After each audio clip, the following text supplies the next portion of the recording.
জয় গুরু, বন্দে পুরুষোত্তমম। দয়ালে শ্রীচরণে আমার শতকোটি প্রণাম। প্রণাম জানাই জগৎ জননী শ্রী বড়মার শ্রীচরণে, প্রণাম জানাই পরম পূজ্য পাদ শ্রী বরদাস শ্রীচরণে, প্রণাম জানাই পরম পূজ্য পাদ শ্রী আচার্য দেবের শ্রীচরণে। আপনাদের সবাইকে আমার আন্তরিক আনন্দিত জয়গুরু। সবার মঙ্গল প্রার্থনা করি প্রভু শ্রীচরণে। সবাই ভালো থাকুন, সবাই সুস্থ থাকুন, আর সবাই এভাবে ঠাকুরকে নিয়ে মেতে থাকুন, এই প্রার্থনা রাখছি। খুব ভালো লাগছে ঠাকুরের কথাগুলো একটা বলার যে ইচ্ছেটা, সেটা আপনাদের কমেন্টের মাধ্যমেই হোক বা আপনারা যে শুনছেন সেই আগ্রহেই হোক, আমার ভেতরে এই ইচ্ছেটা প্রবল হচ্ছে। এটা আপনারা যেভাবে আমাকে যাজন করছেন, আমি যাজিত হয়ে উঠছি, তাতে সবার মঙ্গল প্রার্থনা করি। আজকে আমি যে বিষয়টি নিয়ে একটু প্রসঙ্গ করব, বৌরানীমাকে নিয়ে। বৌরানীমা লক্ষ্মী মা। আমি বৌরানীমাকে লক্ষ্মী মাই বলে ডাকি। তারও কিছু কারণ রয়েছে। আমি প্রথম যখন দেওঘর যাই, প্রথম আমি তার দর্শন কখন আমার হয়নি। তারপর প্রথমবার যখন আমি বৌরানীমার দর্শন পেলাম, সেবার বৌরানীমার আচার্য দেবকে আমি একসাথে দেখেছিলাম। দুজন যখন পাশাপাশি দাঁড়িয়েছিলেন,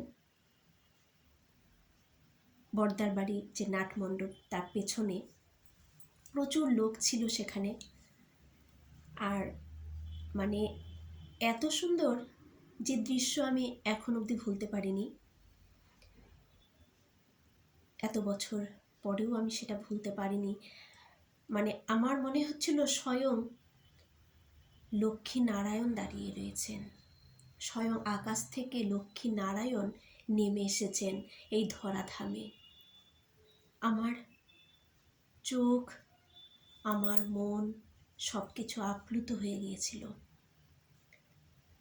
আনন্দে ভিতর থেকে একটা যে হাসি, আনন্দের হাসি, যেটা সত্তার হাসি, সেই আনন্দটা সেদিন আমার ভেতর থেকে বেরিয়ে এসেছিলেন। কি সুন্দর। তারপর আরেকটি ঘটনা বলবো। সেই ঘটনাটি কিন্তু মানে সেই লক্ষ্মী মায়ের ঘটনা, সেটার জন্য অপেক্ষা করুন। আরেকবার আমি বৌরানীমার জন্য একটি শাড়ি নিয়ে গিয়েছিলাম। দেখুন তিনি কেমন করে সব বোঝেন। তো মনের ভিতরে খুব ইচ্ছে, ঠাকুরকে ভুলে গেলাম প্রণাম করে, ঠাকুর আমি যেন বৌরানীমার দর্শনটা পাই। যাই হোক, ওপরে গেলাম, একদম ফাঁকা, কেউ নেই সেখানে। তো এক মা এসেছিলেন, মানে সেখানে থাকেন। তো সেই মাকে আমি জিজ্ঞেস করাতে মা বলল যে উনি তো সবসময় দর্শন দিয়ে থাকেন না কাউকে, তো তুমি এখানে দাঁড়াও, যদি তোমার ভাগ্যে থাকে তাহলে তুমি দর্শন পাবে। ঠিক আছে। তো আমি সেই ওপরে একাই দাঁড়িয়ে রয়েছি, একদম ফাঁকা, 10:30 নাগাদ, সকাল 10:30 নাগাদ তখন হবে। একদম একা দাঁড়িয়ে রয়েছি, আর অনবরত শুধু নাম করে যাচ্ছি, শুধু নাম করে যাচ্ছি। তারপর সেই মা এসে, মানে এমনই সৌভাগ্য বা এমনই দয়া, সেই মা এসে আমাকে আবার বললেন যে এখানকার প্রসাদ খাবে।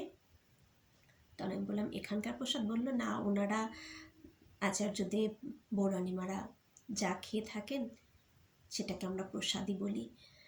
আচ্ছা হ্যাঁ নিশ্চয়ই, খাবো না মানে এটা তো আমার পরম সৌভাগ্য, নিশ্চয়ই খাবো।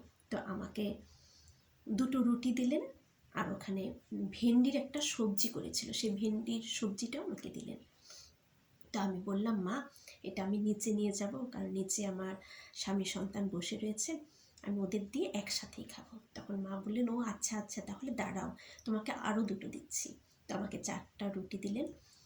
পরে মানে এত অমৃতময় খেলাম, তৃপ্তি কাকে বলে, সেই রুটির স্বাদও আমি এখনো ভুলিনি। যাই হোক, ওই মাও চলে গেলেন, আমি একা দাঁড়িয়ে নাম করেই চলেছি। হঠাৎ করে আমি পেছনটা ফিরেছি, তাকিয়ে দেখি পূজনীয়া মায়ের ঘর থেকে বৌরানীমা, মানে কি বলবো, সেই দৃশ্য আমার চোখে এখনো ভেসে উঠছে। বৌরানীমা হাসতে হাসতে, দেখুন বৌরানীমা তো জানে না বা আমি ওনার জন্য দাঁড়িয়ে রয়েছি। বৌরানীমা পূজনীয় মার ঘর থেকে বেরিয়ে সোজা তার ঘরে চলে যেতে পারতেন, তা কিন্তু গেলেন না। তিনি সোজা হাসতে হাসতে আমার দিকে এগিয়ে আসছেন। আর আমি বৌরানীমাকে দেখে এমন একটা দৌড়ের মতন করে জোরে হেঁটে গিয়ে আমি কাছে গেলাম। মানে কি আনন্দ, আমি সেই কথাটাও আমি হয়তো বলে বোঝাতে পারবো না। যাওয়াতে বললাম, মা এটা তোমার, এটা আপনার জন্য এনেছি। বলে এটাতে কি আছে? আমি বললাম শাড়ি আছে। আমি প্রণাম করলাম, হেসে আমাকে বলল জয়গুরু। জয়গুরু দিলেন, দিয়ে উনি ঘরে চলে গেলেন। এবার দেখুন আমি লক্ষ্মীমা বলে কেন ডাকি বৌরানীমাকে। বৌরানীমার যখন বিয়ে হয় নতুন, তখন ঠাকুর বাড়িতেই সে বড়দার আমল থেকেই একজন আসতেন উনি সিদ্ধ পুরুষ বলে না, সিদ্ধ পুরুষ একজন, হোম যজ্ঞ এসব করে থাকেন। তো তিনি এসেছেন, বৌরানীমাদের নতুন বিয়ে হয়েছে, তিনি আশীর্বাদ করবেন। তো তাকে খাওয়ানোর ব্যবস্থা করেছেন ঠাকুর বাড়িতে। যেই ঘরে তিনি খাবেন, তো সেইখানে কিন্তু কাউকে ঢুকতে দেন না। মানে তিনি যখন খাবেন তখন সেই সামনে কেউ থাকেন না, উনি সিদ্ধ পুরুষ তো, তার সামনে কেউ থাকতে পারেন না। তো এমন একটা জায়গায় মানে খেতে দেবে, দরজা টরজা সব বন্ধ থাকবে। তো তাকে সেইভাবেই ভোজনের তারা আয়োজন করলেন। তিনি খেতে বসেছেন, দরজা টরজা সব বন্ধ। তখন এক মা তার কাছে গেলেন, গিয়ে বসলেন, বলছে খেতে চাইছে। তখন উনি তাকেও কিছু প্রসাদ দিলেন, তিনি খেলেন, দুজনে একসাথে খেলো। তো খাবার পরে ওই মা হাত ধুতে চলে গেলেন। হাত ধুয়ে তো তিনি আর এলেন না। তখন সেই যে সিদ্ধ পুরুষ তিনি বাড়ি বেরিয়ে বললেন যে এক মা আমার এখানে এসে প্রসাদ খেলেন আমার সাথে, উনি কোথায়? তখন বাইরে যাদেরকে মানে দাঁড় করিয়ে রেখেছিলেন যে কেউ যাতে না ডাক দিয়ে থাকেন, কেউ যাতে ওই ঘরে প্রবেশ না করে, তারা বলছে কোথায়? কেউ তো আসেনি, এখানে তো কেউ আসেনি। বলছে না, আমার সাথে এক মা এসে প্রসাদ খেলেন, আমার এখানে খেলেন, একসাথে খেলাম। বললো না, কেউ তো আসেনি এখানে, এখানে কড়া পাহারা ছিল।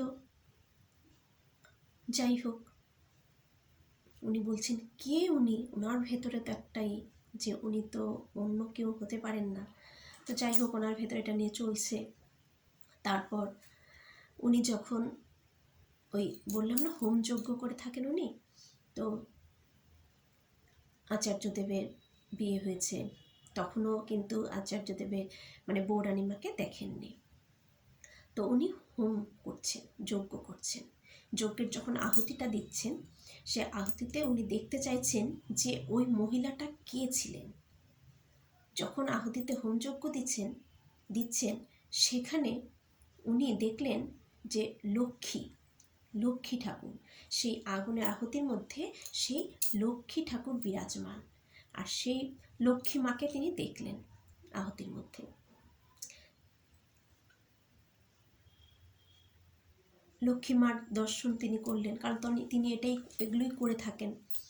যাই হোক, তারপর তিনি যখন শ্রী শ্রী দাদার ওখানে গিয়ে বসলেন নাটমণ্ডপে, বৌরানিমাকে খবর দেওয়া হলো আসবেন, ওনার আশীর্বাদ গ্রহণ করবেন। বৌরানিমাকে নিয়ে আচার্যদেব এলেন। যে বৌরানিমা এসে ওই সিদ্ধ পুরুষ যে ওনাকে প্রণাম করতে গেছেন, ঠিক সেই সময় ওই সিদ্ধ পুরুষ বলছেন, না না না না, আমি তোমার প্রণাম নিতে পারবো না। তখন শ্রী দাদা বলছেন, কেন কেন আপনি ওনার প্রণাম নেবেন না? বলছে, না না, আমি ওনার প্রণাম নিতে পারবো না। উনি আর কেউ নন, উনি স্বয়ং লক্ষ্মী, উনি স্বয়ং লক্ষ্মী। উনি আমার সাথে প্রসাদ খেয়েছেন। আমি যখন হোম যজ্ঞ করলাম, সেই যজ্ঞের মধ্যে আমি লক্ষ্মী মাকে দেখলাম,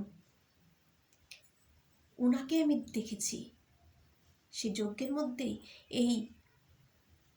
এই লক্ষ্মী মাকেই তো আমি দেখেছি। উনি স্বয়ং লক্ষ্মী, স্বয়ং লক্ষ্মী নারায়ণ। তাহলে ভাবুন, আমাদের লক্ষ্মী মাকে পূজনীয়া মা বৌরানী মা হচ্ছেন আমাদের লক্ষ্মী মা, তিনি স্বয়ং লক্ষ্মী। তারপর আরেকটা প্রমাণ, আমি আরেকবার দেওঘর গেলাম।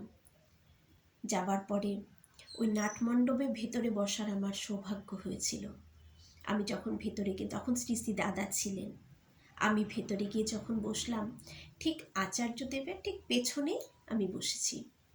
এটা আমার পরম একটা পাওয়া। মানে তখন আমি নিজ কানে শুনে এলাম আচার্যদেব শ্রী শ্রী দাদাকে বারবার বলছেন, আমি ভুলে গেলাম কে এসেছিলেন, এমন একটা কথা, কেউ এসেছিলেন, একজন বড় মাপের লোক। তো সে নাকি আচার্যদেব আর বৌরানিমাকে একসাথে দেখে বলেছিলেন, স্বয়ং লক্ষ্মী নারায়ণকে একসাথে দর্শন করলাম, স্বয়ং লক্ষ্মী নারায়ণকে একসাথে দর্শন করলাম, স্বয়ং লক্ষ্মী নারায়ণকে একসাথে দর্শন করলাম। এই কথাটা এভাবে 3 বার আচার্যদেব শ্রী শ্রী দাদাকে ওই নাটমণ্ডপে বললেন। আর শ্রী শ্রী দাদার মুখে কি হাসি!